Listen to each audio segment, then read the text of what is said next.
Hi everyone, Sajid Amit here, and welcome to my very quick and dirty review of this dirty looking headphone. Well, it's not exactly dirty, but it is a beat up old unit. It's a 560S, which is, of course, Sennheiser's entry level dynamic driver. It comes in at $150, and just my quick views on it. So, it is a more neutral sounding headphone than, let's say, the 650. It's definitely got more clarity. But I see why it is not priced at the 650 level. So by the way, I have the 6XX in my hand, which is of course the cheaper version of the 650, the drop version. So this is $200. But this of course is normally more expensive than $200 if you buy the 650 version. 560S is even cheaper. It's 150, and you understand why it's cheaper because it's less resolving than the 650. It's more neutral though, so it's a nice sound signature, but it's closed in. The soundstage is nothing great. The imaging is pretty terrible, honestly. But it is $150, so you have to keep that in mind.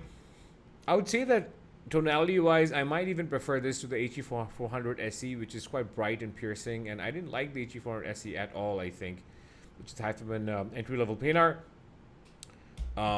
It's no Sundara. The Sundara sort of, kicks the asses, the collective butts of most entry level headphones.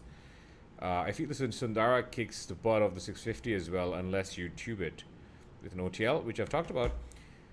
This is pretty underwhelming, I think, but for say $150, I do think it's a fairly priced headphone, and it's a pretty decent headphone for $150. You get a nice tonality.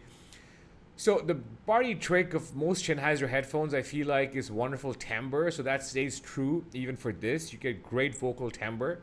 So you know it's Sennheiser headphones. If you want great vocal timbre, you don't care much about resolution because you have not heard a lot of resolving headphones.